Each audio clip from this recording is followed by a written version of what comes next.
Super Bowl VI, Dallas Cowboys beat Miami Dolphins 24-3. Richard McCoy Jr., under the alias James Johnson, hijacks a United Airlines jet with 85 people on board, demanding $500,000 ransom. He escaped out the back, much like D.B. Cooper, but unlike D.B. Cooper, he was captured.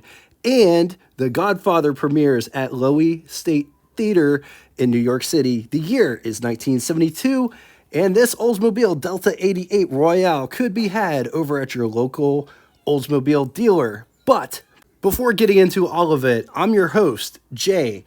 Welcome to What It's Like, the automotive channel that digs the lost and forgotten cars that most people have forgotten about. History, specs, design, and a lot of times it's like seeing these cars for the very first time.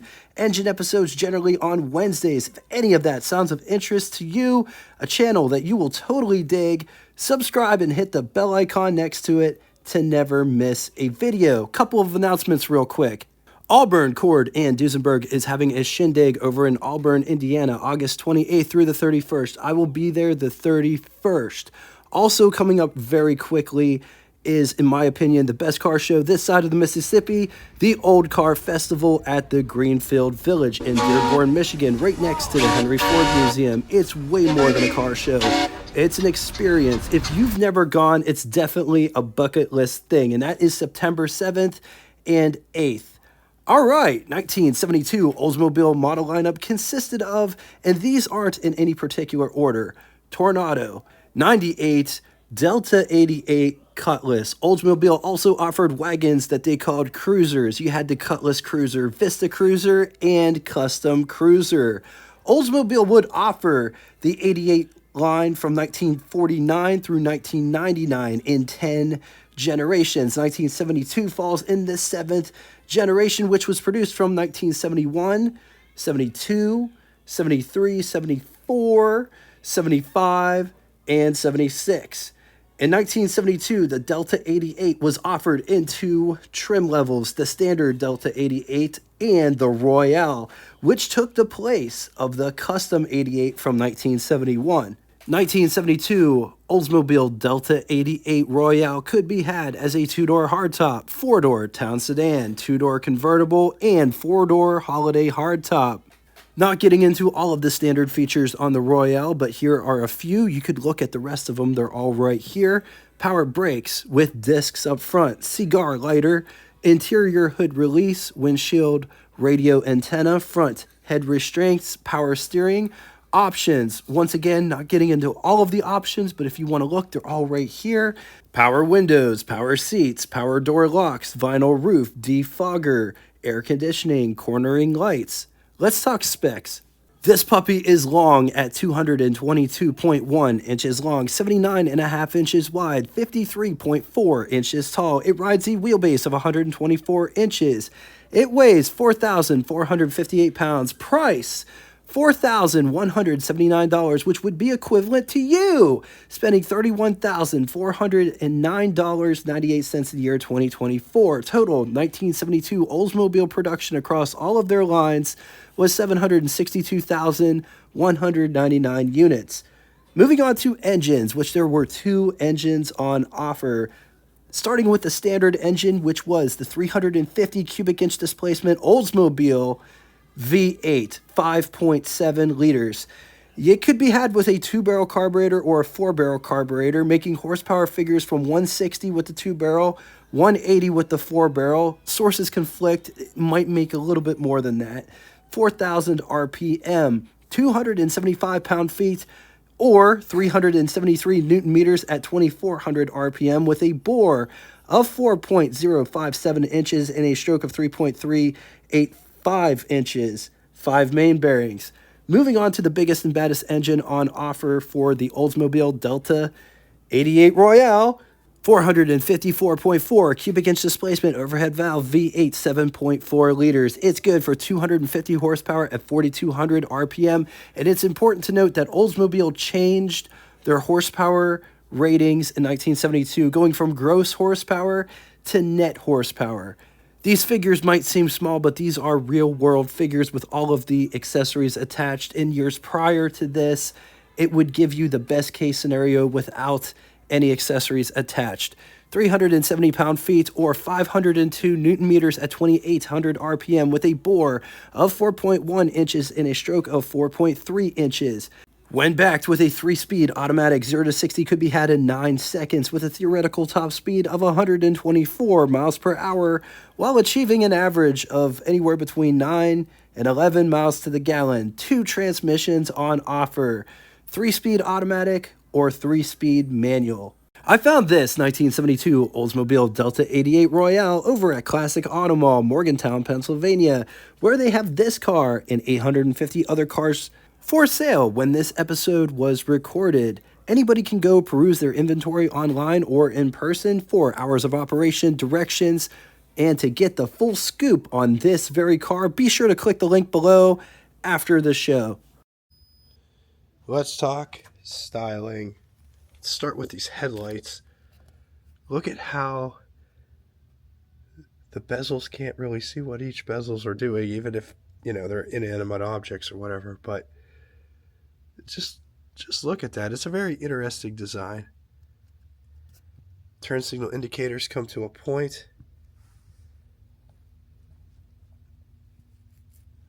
The bumpers have this, it's almost like a rubber bumperette that goes the length.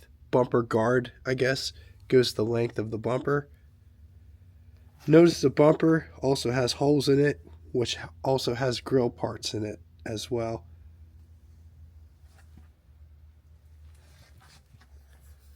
Two separate grills.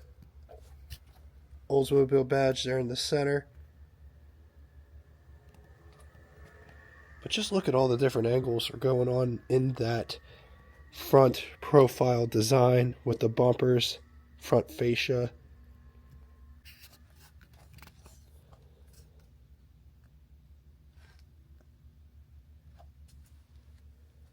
There is a center line going back towards the curved windshield.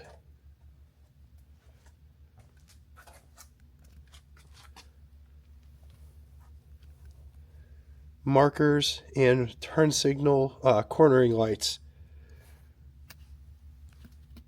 The wheel wells are flared with a stainless steel trim that caps it off. This car does have rocker molding.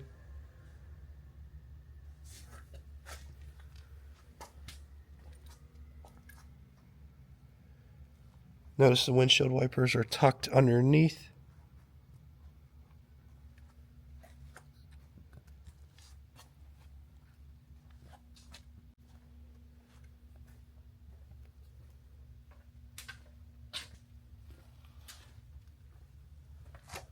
Notice the rear wheel wells. See what comes out here. They're capped off with stainless as well.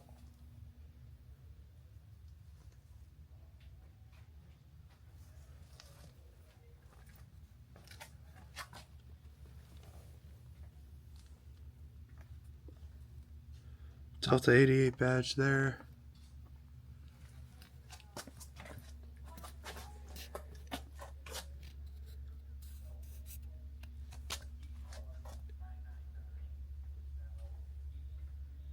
Brake lights, backup lights with Delta Royale script on the back.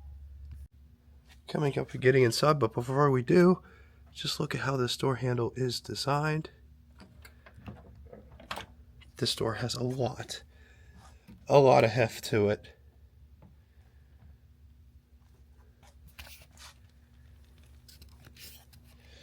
There are lights so one can see you if you're parked on the street at night. Carpet down here. This is a harder vinyl material with fake wood accenting trim that runs around it. Armrest, as well as door handle to pull the door shut. Door lock, toggle switch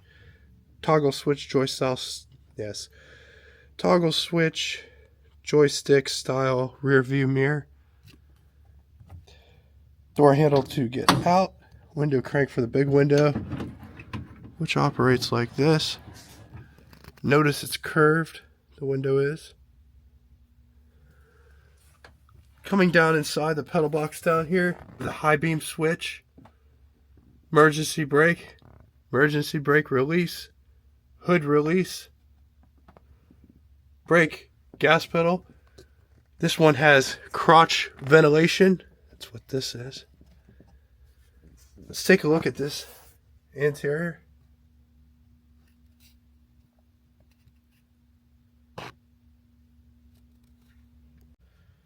Here is what over the hood looks like.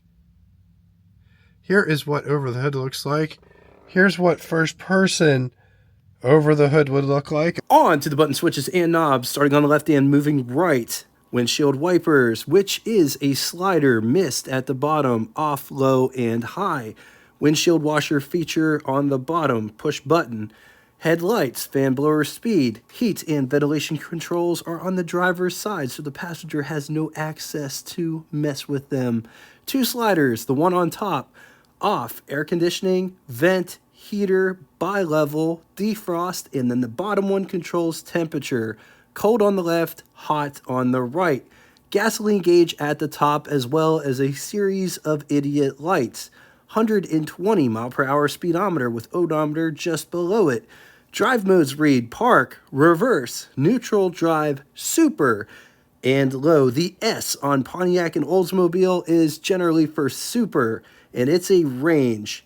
Seatbelt warning light, power top, volume for radio, selector for the radio station, lighter, aftermarket gauges for amp meter, coolant temperature, and oil pressure, clock.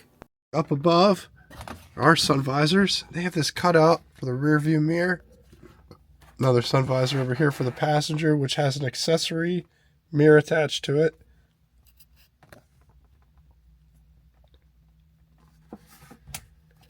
Rear view mirror here in center. The steering wheel is nice and thin, and it has this, I don't know, this channel in it that's really cool to run your finger through. But the steering wheel feels a bit small for this car. This car is absolutely huge. Underneath the steering wheel, there's adequate space to put my hand in between the steering wheel and my lap. And I show this because this one doesn't have tilt wheel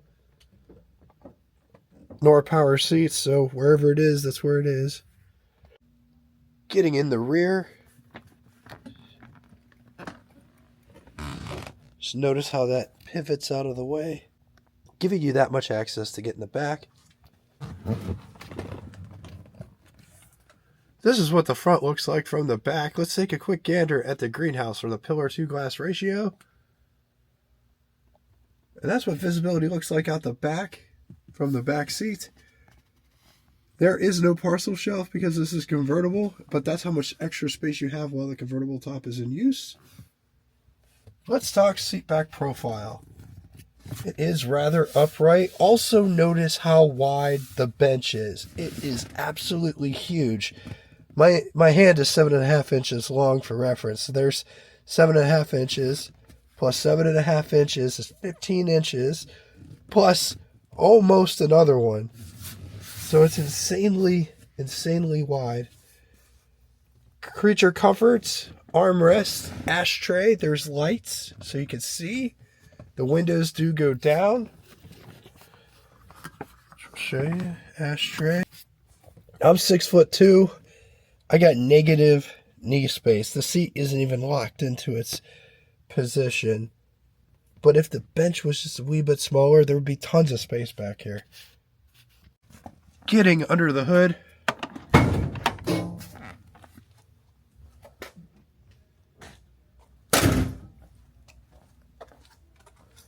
Also, just look at this hood profile.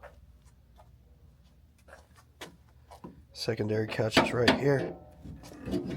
Oh, it's a heavy hood.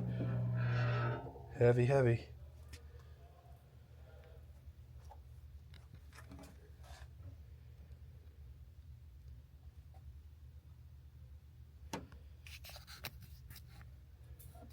This is an overflow reservoir for the for the radiator. This one looks to be, yes, this one looks to have air conditioning.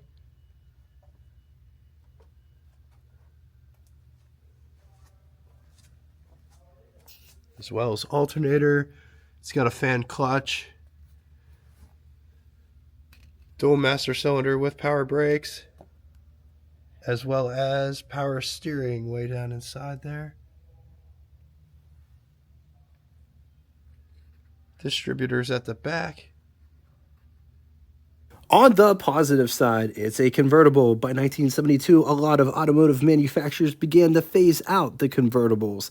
Cockpit-like dashboard arrangement, good engine choices. Against it, big, heavy, and thirsty.